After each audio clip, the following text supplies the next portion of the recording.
పరలోకపు తండ్రికి యేసయ్య నామములో మహిమ కలుగును గాక. వింటున్న అందరికీ యేసయ్య నామములో సమాధానం కలుగును గాక. రేపు గుడ్ ఫ్రైడే, సండే ఈస్టర్. దీనికి సంబంధించిన ఒక చిన్న పాయింట్ చెప్పాలని నాకు ఆశ కలిగింది.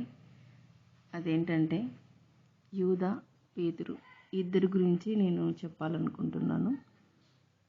పేతురు యేసయ్యని ప్రేమించాడు, యూదా యేసయ్యని తృణీకరించాడు. దీనివల్ల వాళ్ళు పొందుకున్న ఫలం ఏంటి, ఒకరు పోగొట్టుకున్న ఫలం ఏంటి అనేది తెలుసుకుందాము. మత్తయి సువార్తలో 26వ అధ్యాయంలో ఉంటుంది. యేసయ్య అంటాడు, భోజనం చేస్తూ ఉంటారు. చివరి ప్రభువు రాత్రి భోజనం చేస్తూ ఉన్నప్పుడు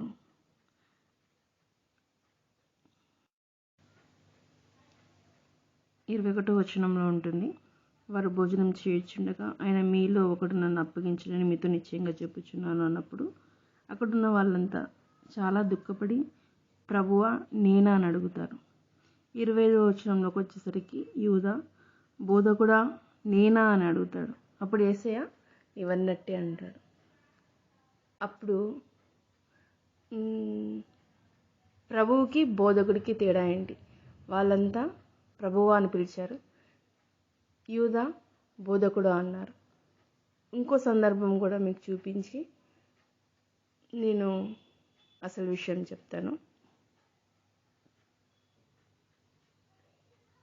మత్తయి 16:16లో యేసయ్య 16వ అధ్యాయంలో అడుగుతాడు, నేను ఎవరనుకుంటున్నారు అని. అప్పుడు సీమోన్ పేతురు అంటాడు, నువ్వు సజీవుడకు దేవుని కుమారుడవైన క్రీస్తువు అంటాడు. అప్పుడు యేసయ్య ఏమంటాడంటే 19వ వచనంలో ఉంటుంది, పరలోకం రాజ్యం ఇక తాళం చెవులు నీకు ఇచ్చేదను. నీవు భూలోకమందు దేని బంధించుదువో అది పరలోకమందు బంధింపబడను, భూలోకమందు దేని విప్పుదువో అది పరలోకమందున విప్పబడిన అతనితో చెప్పాను. అంటే ఈ పేతురు యేసయ్యని ప్రభువుగా యాక్సెప్ట్ చేశాడు, దేవుని కుమారుడని నమ్మాడు. ప్రభు అంటే ఏంటి? మనల్ని పరిపాలించేవారు, మనకు అధిపతిగా ఉన్నవారిని ప్రభువు అంటారు. కాబట్టి ఆయన దేవుని కుమారుడని చెప్పి యాక్సెప్ట్ చేయటం వలన, అంగీకరించడం వలన తను ఏమయ్యాడు? పరలోకంలో తన భూమిపైన ఏవి బంధిస్తారో అవి బంధింపబడే విధంగా, భూమిపైన ఏవి విప్పుతాడో అవి ఎక్కడ విప్పబడే విధంగా తన పరలోకపు తాళపు చెవులు పొందాడు. ఆ విధంగా పేతురు గణపరచబడ్డాడు. ఎందుకంటే యేసయ్యని గణపరిచాడు కాబట్టి, ఆయనని ప్రభుగా యాక్సెప్ట్ చేశాడు కాబట్టి. యూదా దగ్గరికి వచ్చినట్లయితే తను ప్రభుగా అంగీకరించలేదు, దేవుని కుమారుడని తను నమ్మలేదు, కేవలం బోధకుడు. తన దగ్గర తనకు ఈ లోకంలో వచ్చే లాభం వరకు, డబ్బు సంచి నుంచి డబ్బులు దొంగిలించే విధంగా, తనకు కొంచెం కూర్చుకునే విధంగా, పరలోకంలో ధనం కూర్చుకోవాలనుకోలేదు, కేవలం భూలోకంలో ధనం కూర్చుకోవాలనే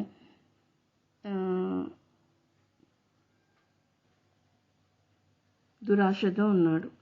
అంతే తప్ప నిజమైన ధనం కూర్చుకునే ఇదిలో లేడు. కాబట్టి తను బోధకుడా, జస్ట్ వాక్యం చెప్పే విధంగా మాత్రమే వాక్యం వింటున్నాడు, దేవుడు చెప్పే మాటలు వింటున్నాడు, ఆయన చేసే అద్భుతాలు చూస్తున్నాడు. ఆయన ఎవరు, ఎందుకు ఇన్న అద్భుతాలు చేస్తున్నాడు, ఏమిటి అని తెలుసుకునే ప్రయత్నం కూడా చేయలేదు.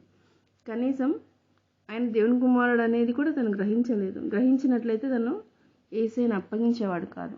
యేసయ్యని అప్పగించడానికి వెళ్ళినప్పుడు కూడా తను ఏమంటాడంటే, బోధకుడా అని చెప్పి ఆయన వద్దకు చెప్పి ఆయన ముద్దు పెట్టుకుంటాడు. ఎక్కడంటే మార్క్ 14:45 వచనంలో ఉంటుంది, 14వ అధ్యాయం 45వ వచనంలో. ఆ విధంగా తను బోధకుడు, అప్పట్లో బోధకుడే అన్నాడు, తర్వాత కూడా బోధకుడనే అన్నాడు, ప్రభువా అని మాత్రం అనలేదు. కాబట్టి తను ఏమైంది? పేతురుకి వచ్చిన ధన్యత ఏమైంది ఏంటి?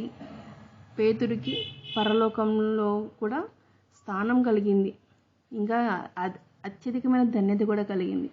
యూదాకి ఏమైంది? పరలోకంలో స్థానం లేదు, అసలు లేదు, నరకానికి వెళ్ళిపోయాడు తను. ఆ విధంగా తను ఎంతో గొప్ప ధన్యతని పోగొట్టుకున్నాడు.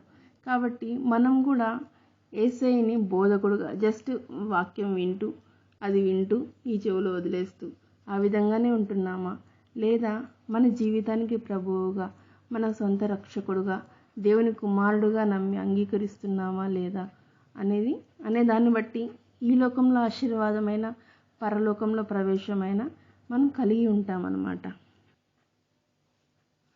లూకా 22:33లో యేసయ్య పేతురు అక్కడున్న శిష్యులను అడిగినప్పుడు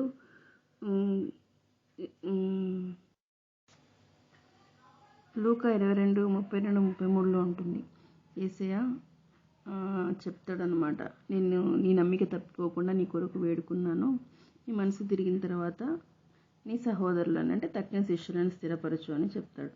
అప్పుడు పేతురు ఇచ్చిన సమాధానం, ప్రభువా, నీతో కూడా చెరలోనికి మరణమునకు వెళ్ళుటకు సిద్ధంగా ఉన్నా అంటాడు.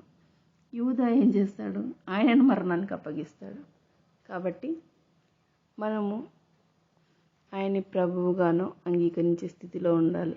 వినుట వలన విశ్వాసం వచ్చును కాబట్టి, ఆయన వాక్యమై ఉన్న దేవుడు కాబట్టి, ఆయన వాక్యం చదివినప్పుడు, వినినప్పుడు, చూచినప్పుడు కేవలం వినువారు మాత్రం కాక వాక్య ప్రకారం ప్రవర్తించేవారు, వాక్య ప్రకారం విశ్వాసం తెచ్చుకునేవారుగా ఉండి, ఈ లోకంలో సమృద్ధి కలిగి ఉండి పరలోకంలో ప్రవేశం కలిగి ఉండేవారిగా మనం అంతా ఉండాలని నేను కోరుకుంటున్నాను.